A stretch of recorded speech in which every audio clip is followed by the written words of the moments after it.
¿Cómo contar la historia de Europa? Un continente de numerosas fronteras redibujadas en múltiples ocasiones y asombrosas civilizaciones que dieron forma a la historia del mundo. Una amalgama de diversidad de ideas, tradiciones y culturas ancestrales y unos cementerios con innumerables historias que contar. Echemos un vistazo atrás en el tiempo y examinemos más de 2500 años de historia. ¿Qué fue? ¿Qué sigue siendo? ¿Y qué le depara el futuro? Europa nunca ha estado unida. Es un continente de conflictos y cooperación. Su diversidad la ha hecho fuerte.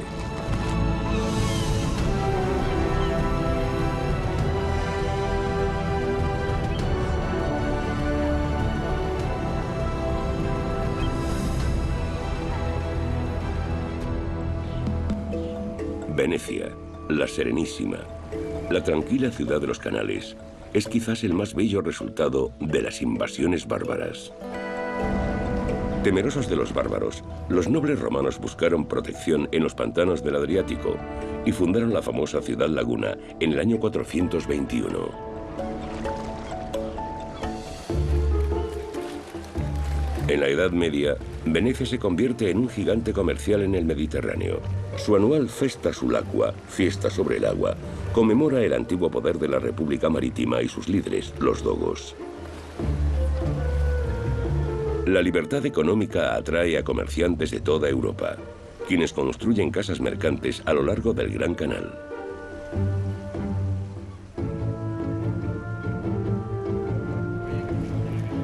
Venecia se convierte en un núcleo de comercio entre Oriente y Occidente.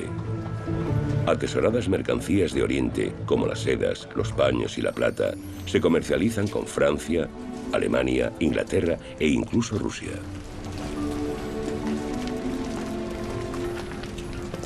Por primera vez, las papilas gustativas europeas degustan exóticas especias como la pimienta india, la nuez moscada, el ajo y la canela. Europa crece unida por el comercio. Aquí todos negocian. La fe y la cultura no importan siempre y cuando haya buenos beneficios. La combinación de densidad de población, actividad económica y comercio da lugar al capitalismo. La primera forma de capitalismo en Europa es el llamado capitalismo mercantil, con asociaciones de comerciantes que juntan su dinero para financiarse flotas. El comercio marítimo hace que los europeos descubran el mundo. Los comerciantes italianos no temen a los viajes largos o peligrosos si hay ganancia. Pero una tormenta o un ataque pirata puede arruinar su inversión.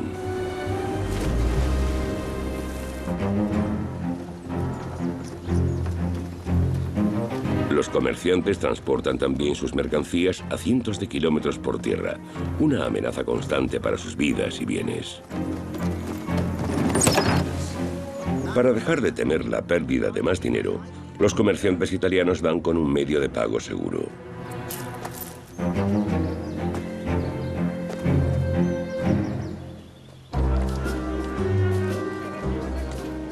Su idea es tan simple como genial.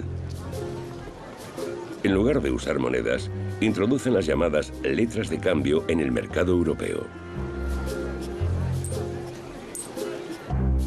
Los comerciantes anotan la cantidad acordada y el vendedor, solo el vendedor, puede cambiar la letra por dinero, donde quiera que se haga el negocio.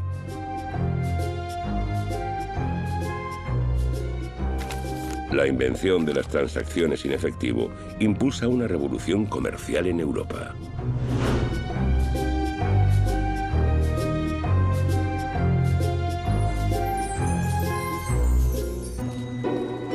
Y los italianos inventan también dónde cobrar tales letras.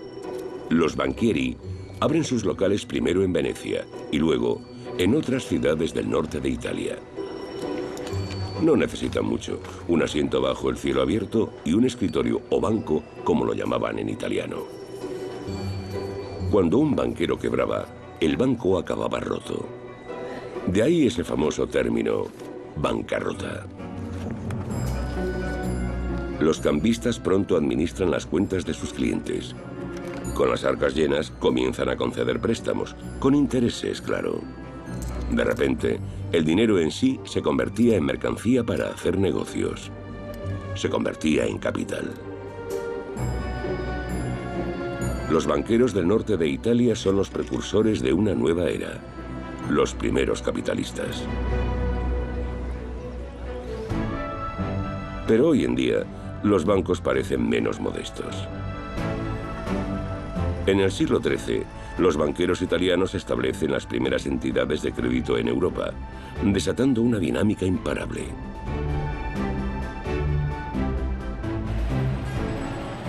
El italiano sigue siendo la lengua del dinero. Muchas palabras del mundo financiero provienen de Italia, como crédito, cash o giro. En los centros financieros, las cifras definen la vida cotidiana. Algo que ahora no parece común, pero que no llegó a Europa hasta el siglo XII. El hijo de un notario de Pisa, Fibonacci, pasa su infancia en el norte de África, donde conoce los números indoarábigos. A su vuelta, no solo presenta a Europa a este sistema numérico, sino también su número cero. Hasta entonces, los europeos calculaban con números romanos, lo cual era muy complicado. Ahora, los números son mucho más cortos y es más fácil hacer los cálculos. El sistema de numeración que utilizamos hoy en día, del 1 al 9 y el 0, el sistema decimal, se remonta a la India, así que para ser exactos, debemos referirnos a ellos como números indoarábigos, aunque ciertamente fuera transmitido al mundo árabo-parlante y luego a Europa. Grandes matemáticos como Al-Khwarizmi mostraron mucho interés en este sistema decimal y de hecho matemáticos europeos como Fibonacci, quien viajó mucho por Oriente Medio y conoció a Al-Khwarizmi, tradujeron su obra al latín y la llevaron a Europa. Florencia se convierte en la cuna del capitalismo. Poderosas familias bancarias viven aquí. Su inyección de capital promueve el ascenso de la ciudad como perla del Renacimiento.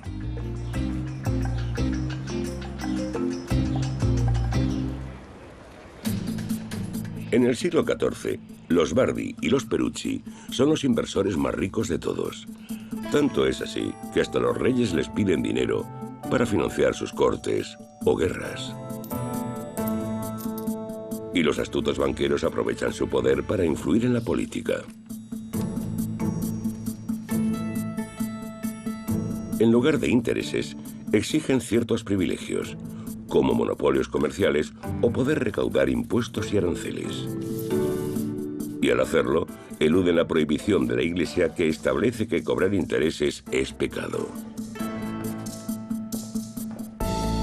Los métodos poco éticos de los florentinos elevan las ganancias a niveles récord, hasta que un día llegan demasiado lejos.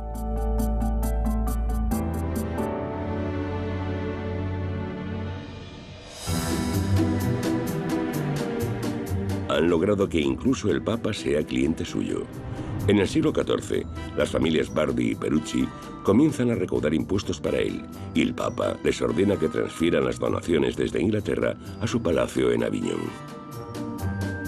Y como no, los banqueros encuentran un modo de beneficiarse de tal tarea. En lugar de transportar paquetes de dinero a Francia, el Papa recibe un cheque, mientras que los florentinos siguen trabajando con su dinero en Inglaterra. Ahí es donde entra el rey de Inglaterra. Eduardo III necesita una gran suma para librar una guerra contra Francia. Se la pide prestada a los italianos, pero necesita cada vez más y al final es incapaz de afrontar su deuda. Las operaciones financieras se desmoronan como un castillo de naipes. Es la primera crisis bancaria de la historia. Y el patrón se repite. La última vez en otoño de 2008. Los precios de las acciones caen en picado en todo el mundo. ¿La razón? La especulación bancaria con préstamos inmobiliarios de riesgo en Estados Unidos. Entonces estalla la burbuja inmobiliaria. Lehman Brothers se declara en quiebra, arrastrando a otros bancos al abismo. Los pequeños inversores son abandonados y los bancos europeos rescatados. En la Edad Media, los Bardi y los Perucci se ven obligados a huir de Florencia, pero tras un tiempo se les permite regresar a cambio de una pequeña suma.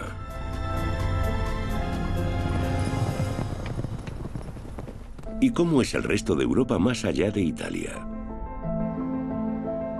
Por fuera no ha cambiado mucho. Sin embargo, la sociedad en torno a los castillos y catedrales europeos es diferente. En el medievo, la nobleza y el clero gobiernan el continente. En la cúspide se hallan los papas romanos y los emperadores alemanes del Sacro Imperio Romano.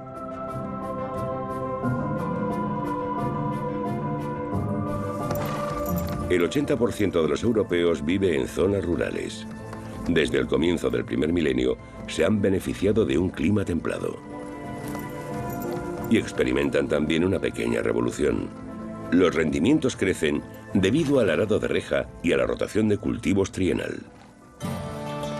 Los europeos ya no tienen que pasar hambre. La población de Europa se duplica, de 40 millones en el año 1000 a casi 80 millones en el 1300. En Francia, Alemania e Inglaterra llega a triplicarse. Por primera vez, los agricultores pueden vender sus productos. Pero a diferencia de los comerciantes, deben compartir el fruto de su trabajo. El diezmo, el 10% de su rendimiento, va a la iglesia.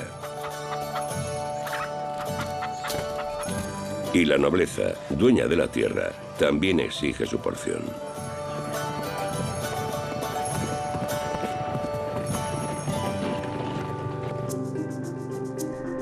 Cada vez más europeos se mudan a la ciudad para huir de la opresión y la condescendencia y buscar nuevas oportunidades.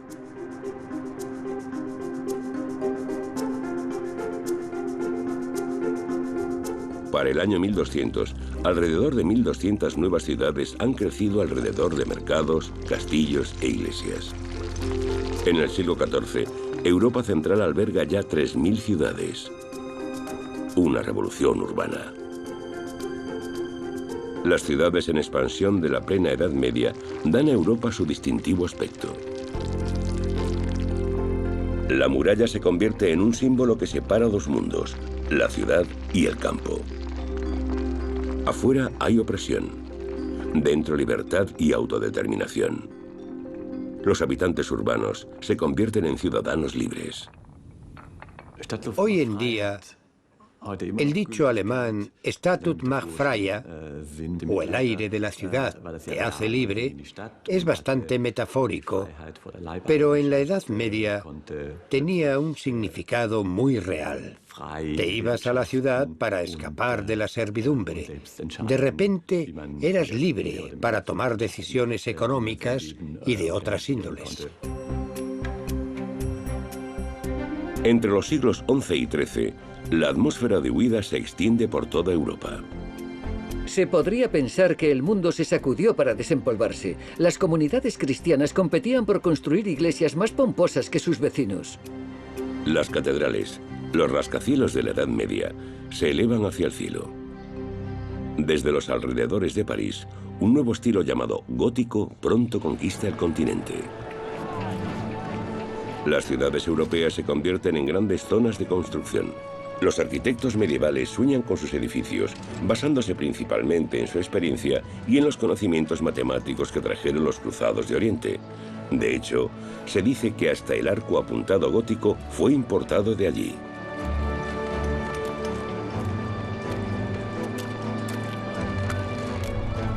Los gremios de la construcción son un proyecto europeo. Constructores de Flandes y Francia, albañiles de Lombardía y carpinteros del sur de Alemania trabajan mano a mano, a menudo durante décadas. Y al mismo tiempo refuerzan las relaciones intereuropeas.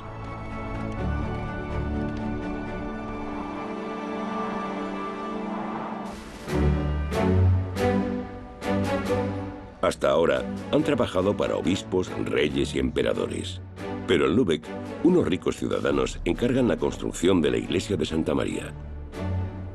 El techo abovedado de ladrillo más alto del mundo simboliza el poder de una nueva clase que comienza a desempeñar un papel destacado en Europa: los comerciantes. Su poder no está determinado por su nacimiento o por una misión divina, sino por el capital y las buenas conexiones, una revolución social en la Edad Media.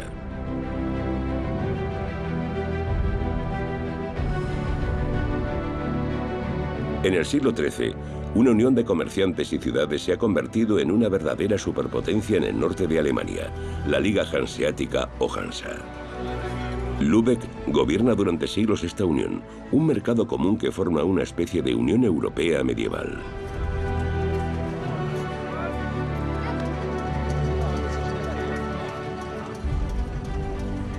Los comerciantes ignoran las fronteras políticas y actúan de acuerdo a reglas y valores compartidos. Los comerciantes hanseáticos no son burócratas. Los llaman homines duri, hombres duros. Desde los puertos bálticos conquistan el noreste de Europa con el arenque, la cerveza y las telas finas. Estos mercaderes de largas distancias abren centros comerciales en importantes ciudades medievales de comercio como Brujas. Las transacciones financieras se realizan en el hogar de la familia Van der Burse, la primera bolsa de valores del mundo. Los hanseáticos cuentan también con un puesto de avanzada en el norte, en Bergen, Noruega. Aquí es donde el pescado seco, muy popular en el sur de Europa, se intercambia por sal y cereales. Los comerciantes se mantienen al tanto de todo con una meticulosa contabilidad adaptada de Italia. Desde la rusa Novgorod, desarrollan económicamente el extremo noreste de Europa. Las pieles contribuyen a mantener las relaciones europeas aquí. En el siglo XIV, más de 200 ciudades de 20 de los estados actuales conforman la red comercial europea de los hanseáticos. Desde Brujas, Burdeos y Londres en el oeste, hasta Colonia, Nuremberg y Venecia en el sur. El noreste incluye Novgorod, Riga y Tallinn. Juntos forman una especie de mercado común mucho antes de la creación de la Unión Europea. Hoy, las antiguas ciudades hanseáticas bálticas, como Tallinn en Estonia, referencian con orgullo a las tradiciones hanseáticas y a sus centenarias relaciones con Occidente.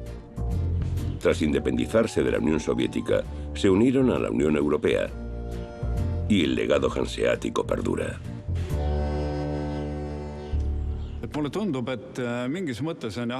La Liga Hanseática y la Unión Europea son totalmente comparables. En este sentido, Estonia es un gran ejemplo. Se encuentra entre Oriente y Occidente, lo que significa que es y ha sido siempre una importante ruta comercial. Ahora representamos la frontera oriental de la Unión Europea y por eso volvemos a desempeñar un papel crucial. La economía ha unido a Europa durante siglos y ayuda a eliminar las barreras. En la plena Edad Media, el comercio reaviva las relaciones europeas.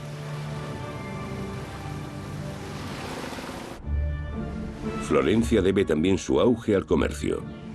Sin embargo, a mediados del siglo XIV, una plaga llega a la ciudad. La peste negra pondrá en entredicho el orden político y social de la Europa medieval. La epidemia llega a Europa dando un rodeo. Guerreros esteparios la llevan desde Asia hasta el Mar Negro. Y con los barcos mercantes italianos, llega a Europa en 1347.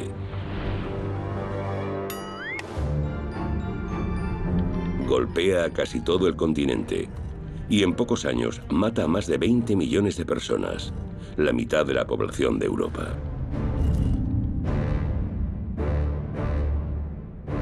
En ningún otro lugar afecta más la peste negra a la vida y la cultura.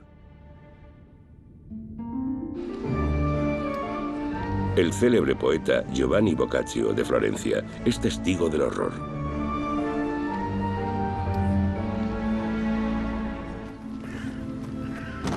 Todo estaba lleno de muerte. 2 o 3 eran llevados en una parihuela, a la vez incluso. Maridos y mujeres, 2 o 3 hermanos, padres e hijos. Sin embargo, Boccaccio no se olvida de la belleza. Mientras la mortaja cubre Europa, el poeta escribe su obra maestra, el Decamerón. Al menos en la ficción hay escapatoria a la plaga. Un grupo de jóvenes florentinos logra huir a la Toscana en su historia. Aquí les permite celebrar la vida en inmorales historias. Una fuga de la realidad que inspira a poetas de toda Europa. Al francés Rabelais, al español Cervantes, al inglés Shakespeare y más tarde a Goethe en su visita a la Toscana. Pero la plaga no puede detenerse con bellas palabras. Llega hasta los últimos rincones de Europa. Los cementerios se llenan y se construyen osarios, como el Étrees-en-Maclou en Rouen, capital de Normandía. La muerte es omnipresente. En todo el continente se convierte en el tema principal del arte.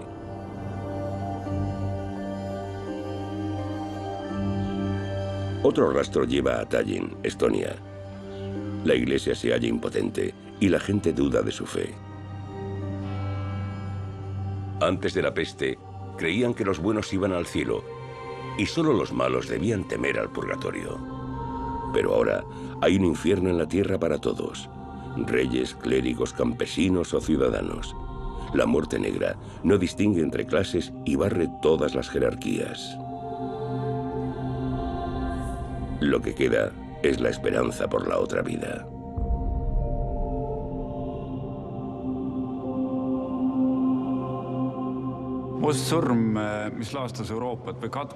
La peste negra que asoló Europa en el siglo XIV fue muy significativa.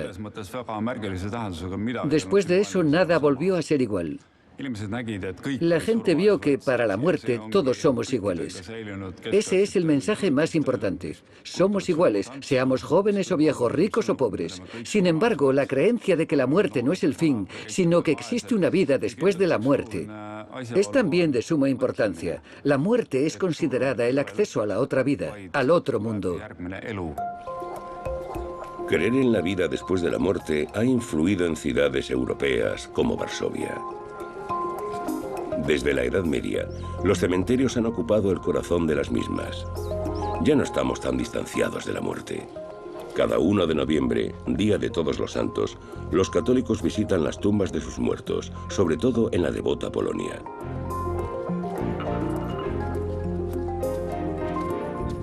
Con velas, alumbran un rayo de esperanza para la vida eterna. Quizás su arraigada fe responda a que Polonia se salvó en gran medida de la peste negra.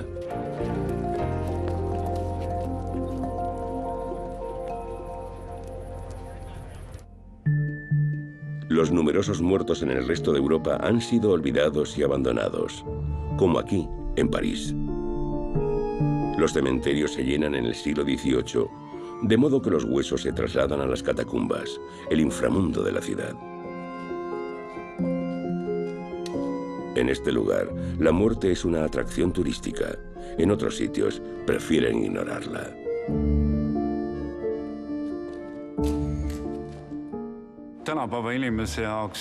Hoy el tema de la muerte es casi tabú. Lo evitamos. Vivimos en este mundo como si no existiera la muerte. Vivimos y consumimos sin pensar en ella, hasta que llega la muerte y nos lleva. Hoy conocemos la muerte científicamente. Ha sido desmitificada, reducida a enfermedades y sus causas. Bajo condiciones controladas, buscamos antídotos efectivos. La peste ya no nos aterra. En Europa fue exterminada. La causa, una bacteria poco notable, puede ser tratada con antibióticos simples. Los europeos medievales están lejos de esta percepción. La gente se siente indefensa, a merced de la plaga. Donde quiera que miren, hay enfermedad y muerte. Eso desestabiliza la fe y la duda sobre la Iglesia crece. Como Dios no da respuestas, la sociedad busca un chivo expiatorio. La Iglesia no puede ofrecer protección, pero pronto encuentra un culpable, los judíos. Los sermones del sacerdote se llenan de odio. ¿No habían sido ellos quienes clavaron a Jesús en la cruz? pues ahora los acusan de haber envenenado los pozos, una absurda afirmación. Los ciudadanos se convierten en asesinos en toda Europa Central, y los judíos son cazados, desterrados y eliminados por la superstición. Y por dinero. Muchos cristianos en deuda con comerciantes judíos los acusan de especulación. La peste negra es la excusa perfecta para deshacerse de los judíos. En total, más de 500 de sus comunidades son destruidas y miles de ellos asesinados.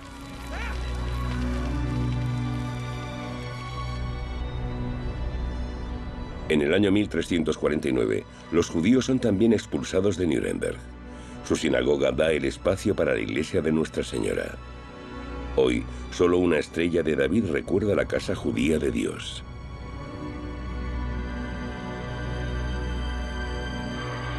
El antisemitismo es más persistente que la peste. En el siglo XX, Nuremberg se convierte en sinónimo del odio de los nazis hacia los judíos.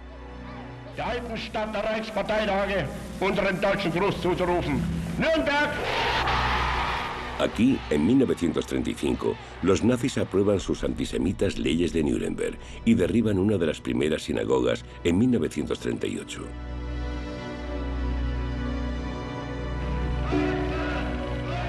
Los pogromos en el Tercer Reich comienzan con embustes y estigmas en la vida cotidiana. Los carteles con consignas antijudías son un presagio de las políticas que finalmente conducen a los campos de concentración. Los nazis comparan a los judíos con las ratas.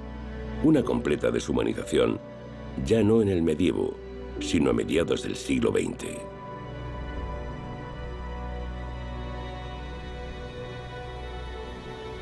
Unos 100 años después de la peste, una nueva catástrofe golpea a Europa. Hace frío, mucho frío. Debido a una pequeña edad de hielo, las cosechas no llegan a nada y Europa pasa hambre. Algo inimaginable hoy, pero cotidiano entonces. Dios no ofrece respuestas y los judíos habían sido desterrados o aniquilados. Así que los hombres de la Iglesia señalan al sexo débil. ¿No fue por culpa de Eva que la humanidad quedó desterrada del paraíso? Ahora, la sospecha se cierne sobre las mujeres, por hombres como Heinrich Kramer, un monje de Alsacia. A mediados del siglo XV, Alsacia se convierte en el centro de esta caza de brujas. No hace falta mucha imaginación para ver en este un lugar donde magos y demonios campen a sus anchas. Hasta el día de hoy, hallamos las casas de las brujas en estos idílicos pueblos.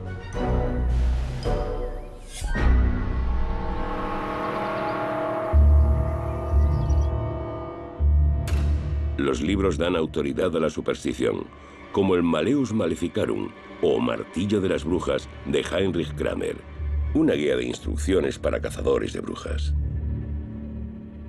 La caza de brujas se produce en la época de la pequeña edad de hielo. El clima cambia, es muy frío, arrasa con las cosechas y el ganado y causa enfermedades y epidemias. Esa es una de las razones por las que los poderosos de la época buscan chivos expiatorios. Eso seguimos viéndolo actualmente.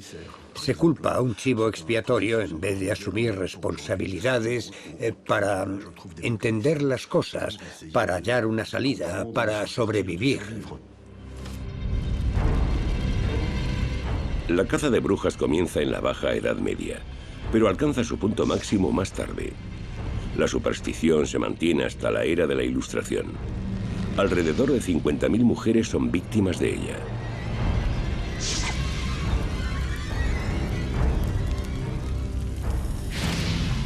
Una de las últimas, la escocesa Helen Duncan, es sentenciada bajo la ley de brujería de 1944. La pitonisa aterra a las autoridades, pues es conocedora de secretos militares, y todo ello poco antes del día D. Un caso más sospechoso de espionaje que de brujería. Hoy, la caza de brujas ha terminado, y festivales folclóricos recuerdan a los europeos su oscuro pasado. Como la noche de Walpurgis en Alemania, la madrugada del 1 de mayo. Pero vemos costumbres similares en toda Europa. Los espíritus malignos solo se queman simbólicamente y son desterrados con música rock.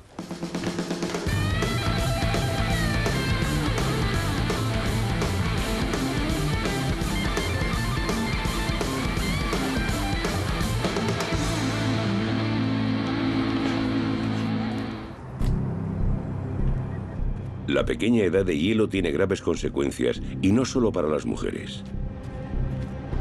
Los europeos de la Edad Media sufren especialmente las consecuencias del cambio climático. Lluvias torrenciales devastan cosechas enteras. Una catástrofe para los campesinos de la Europa medieval, ya que el sistema feudal les obliga a compartir sus bajos rendimientos con la nobleza y el clero.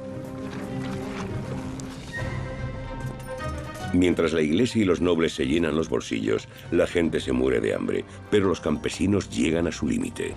A partir del siglo XIV van a las barricadas, desde las Jacqueries en Francia y la revuelta campesina en Inglaterra hasta la guerra de los campesinos alemanes en el siglo XVI. Por primera vez en Europa, la gente común se echa a la calle exigiendo libertad e igualdad. Also, meine Brüder, sind wir frei und wollen frei sein für immer. En 1525, un parlamento de campesinos alemanes resume sus demandas en sus 12 artículos, una de las primeras declaraciones de derechos humanos basada en la Biblia. Durante mucho tiempo los campesinos ni siquiera podían votar. Apenas existían. Es cierto, durante un tiempo son fuertes y amenazan a aquellos en el poder, pero siguen siendo despreciados y tratados como un cero a la izquierda, como aldeanos retrasados que no saben nada del mundo. Pero todos necesitamos comer. Todos necesitamos a los campesinos. Hoy, la ira ha unido de nuevo a los campesinos de Europa. Pero no es el hambre lo que los lleva a protestar, sino la política agrícola de la Unión Europea. Producen en abundancia y siguen sin ver beneficios. En la lucha por los precios bajos, los pequeños agricultores no pueden seguir el ritmo y protestan en Bruselas, cuando la política agrícola común tenía por objeto promover la paz en Europa. Tras la Segunda Guerra Mundial, en los años 50, se tomó la decisión de construir una Europa abierta, representada por el intercambio de alimentos. Para mí es un fuerte símbolo de que Europa se fundamenta sobre algo esencial. No se puede vivir sin comer 3 veces al día. El hecho de que esta política se sacrifique en favor de la agroindustria y de que cada Estado aplique sus propias políticas es sintomático de la división de Europa como espacio de vida compartido. Durante el medievo, la autodeterminación del pueblo sigue siendo un sueño. En toda Europa, la nobleza y el clero someten a los campesinos. Mientras el rey de Inglaterra endereza a sus súbditos, a mediados del siglo XIV provoca también la Guerra de los 100 años. Quiere desafiar a su primo, el rey de Francia, por la corona francesa.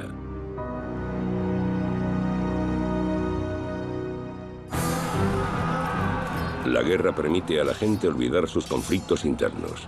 En el campo de batalla, las diferencias de estatus desaparecen. El enemigo común los une. En la Guerra de los 100 años, ingleses y franceses desarrollan por primera vez una identidad nacional. Son naciones forjadas con sangre y hierro. Un ejemplo que se impone en Europa.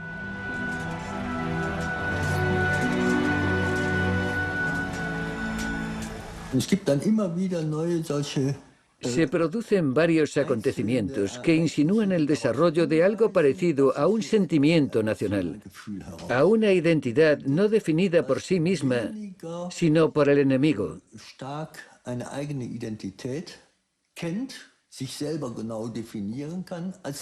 Fue como si dijeran, esto es Francia, ¿qué hacen aquí los ingleses?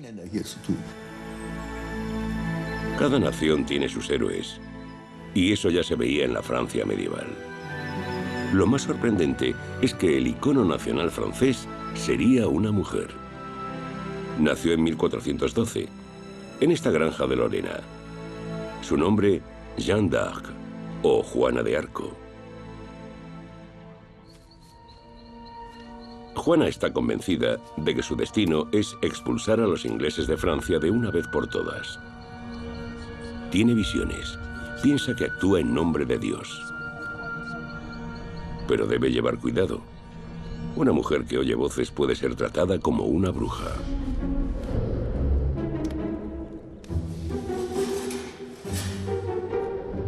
Se viste de manera masculina para ser tomada en serio. No solo examinan su salud mental, sino también su integridad física. Solo después de verificar su castidad, puede Juana luchar por su rey. Intacta.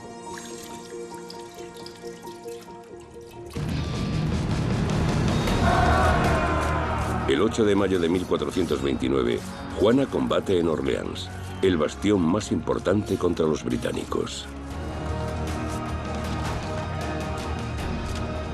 Bajo su liderazgo, los franceses liberan la ciudad de los ingleses. Nace entonces una heroína francesa, la doncella de Orleans.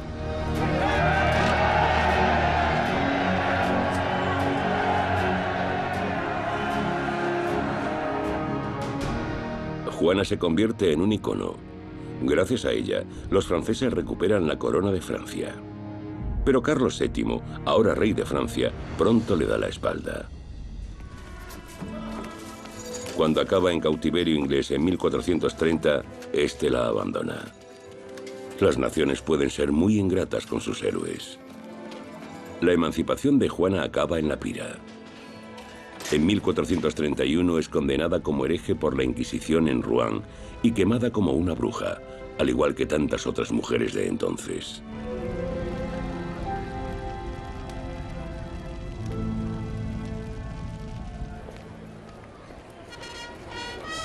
En la era moderna, los franceses redescubren a Juana como santa nacional.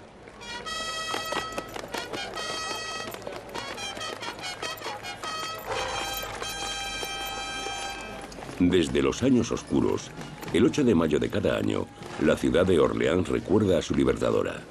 Sin embargo, no es hasta el siglo XIX que el culto alcanza su escala actual.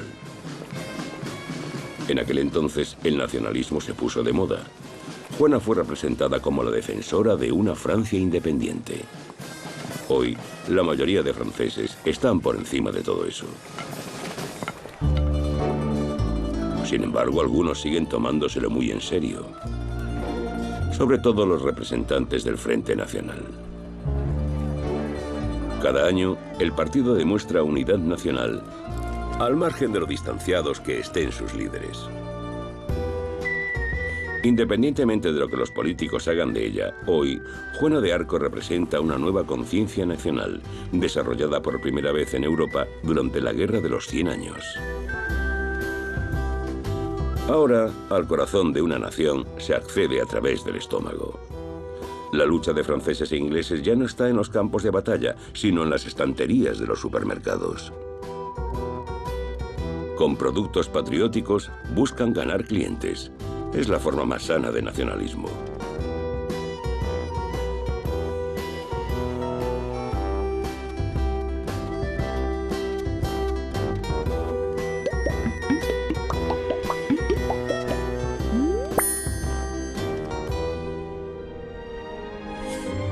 A principios del siglo XVI, la luz del conocimiento va ganando aceptación en Europa. ¿Qué lugar ocupa realmente el Sol en el universo? Esa es la incógnita que no deja dormir al canónigo de Frauenburg o Framborg por la noche. Nicolás Copérnico, quien hace de la ciudad en la actual periferia de Polonia el centro de la astronomía europea. Con los métodos más sencillos, Copérnico descubre los secretos del firmamento. En lugar de un telescopio, utiliza el llamado triquetrum. En realidad, la astronomía es solo un pasatiempo que el clérigo practica desde sus días de estudiante. Pero Copérnico hace un descubrimiento revolucionario. El centro de nuestro sistema planetario no es la Tierra, sino el Sol.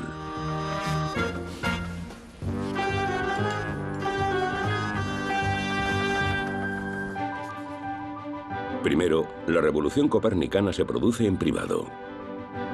No es hasta 1543, poco antes de su muerte, cuando publica su modelo heliocéntrico.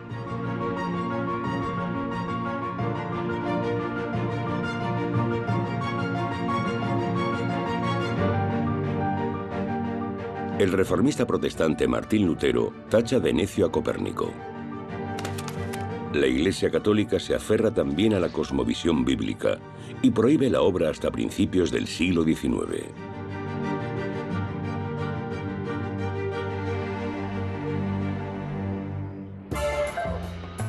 Ahora, hasta representantes del Vaticano osan mirar a las estrellas. De hecho, existen astrónomos papales, como el padre Juan Casanovas, un religioso amante de las estrellas, quien explica la aceptación tardía de la Iglesia como una falta de interés. Esa es mi opinión. Muchos filósofos clericales no estaban interesados en las leyes celestiales. La cuestión de si era el Sol el que giraba o la Tierra simplemente no les interesaba. 7, 6, 5, 4, 3, 2,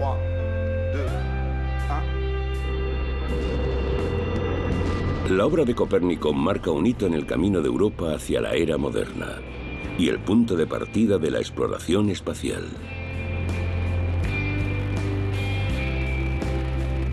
La Agencia Espacial Europea nombró un satélite en su honor. Copérnico no mira al cielo, sino al planeta azul, como los astronautas. Una nueva perspectiva.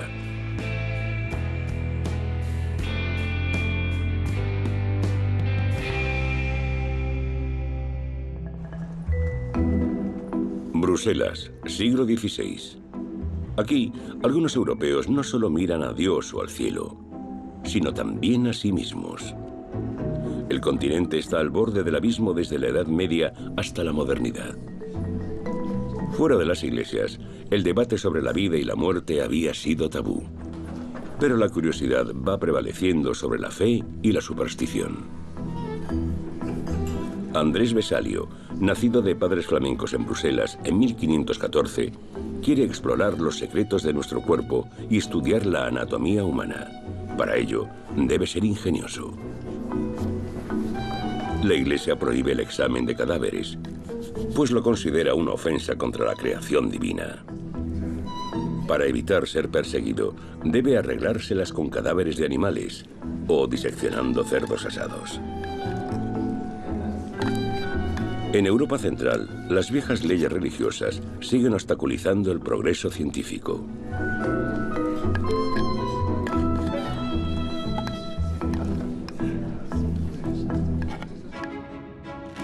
Por el contrario, el sur se convierte en un brillante ejemplo.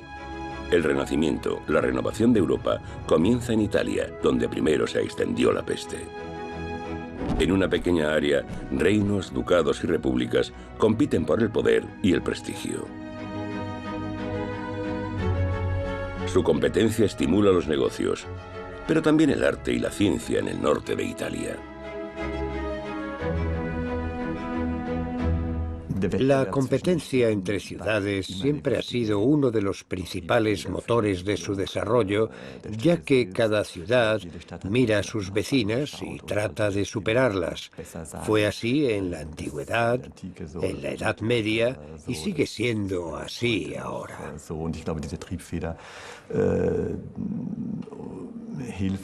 Creo que esto motiva a las ciudades a ser más bellas y atractivas para ser capaces de atraer a las mentes más brillantes. Aires de progreso se respiran en ciudades como Bolonia a principios del Renacimiento. Andrés Vesalio también es atraído aquí, a la universidad más antigua de Europa, donde puede estudiar el cuerpo humano. Sus autopsias son públicas y tienen lugar en una iglesia para salvar las almas de los difuntos. De esta manera, obtiene la bendición del clero. En su teatro anatómico, Vesalio muestra al público sus primeros conocimientos sobre el cuerpo humano. Su estudio de la muerte marca el renacimiento de la ciencia.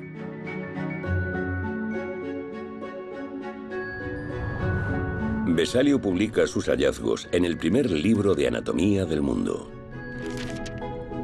Sus detallados dibujos son la base de la medicina moderna.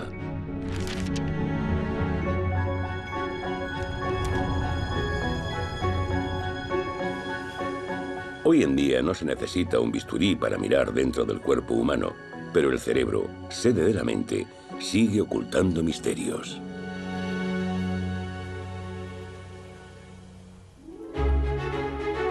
Todo comenzó aquí, en Florencia, la cuna de la Europa moderna, lugar de origen del Renacimiento y de sus más destacados representantes. Como Miguel Ángel, quien se basa en modelos antiguos con su famoso David, aunque ni él es la mayor estrella de la ciudad. A finales del siglo XV, comienza aquí el ascenso del que podría considerarse el mayor genio universal de Europa, Leonardo da Vinci. Sigmund Freud hablaría más tarde de él.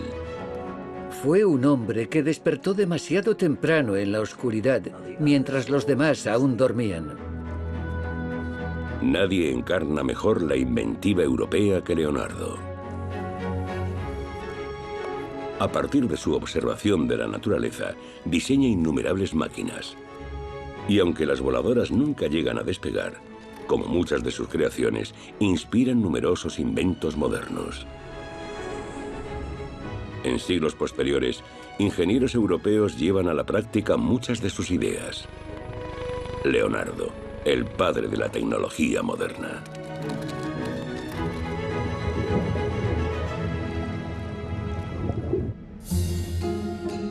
Pero a Leonardo le interesa también la anatomía humana.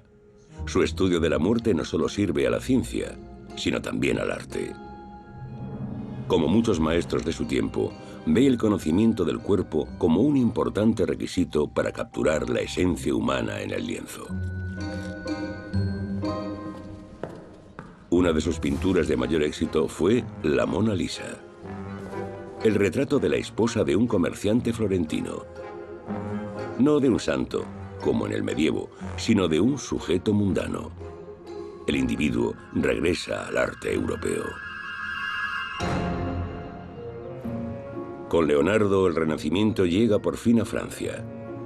Por invitación del rey francés Francisco I, pasa los últimos años de su vida en el Valle del Loira. En Chambord, deja su huella con el diseño de una escalera de caracol en el centro del castillo. Sin embargo, Francia debe su ascenso al centro del arte europeo a otra obra maestra, la Mona Lisa. Leonardo se había llevado su obra favorita a Loira, donde la guarda en secreto hasta su muerte. A finales del siglo XVIII, la Gioconda encuentra un nuevo hogar en el Louvre, hasta que es robada en 1911 por un pintor de casas italiano. Vincenzo Perugia quiere llevarse la Gioconda a casa. Para los italianos es un símbolo nacional. Su desaparición se prolonga más de 2 años. Antes de regresar a París, recorre Italia en tren. Desde entonces ha sido la pieza central del Louvre y atrae a millones de visitantes cada año. Europa ha dejado atrás sus años oscuros, pero las crisis y catástrofes del pasado han marcado la fe, la ciencia y el arte. Sin muerte no habría habido renacimiento. Y sin el renacimiento de Europa, quizás no habría habido una Mona Lisa de misteriosa sonrisa.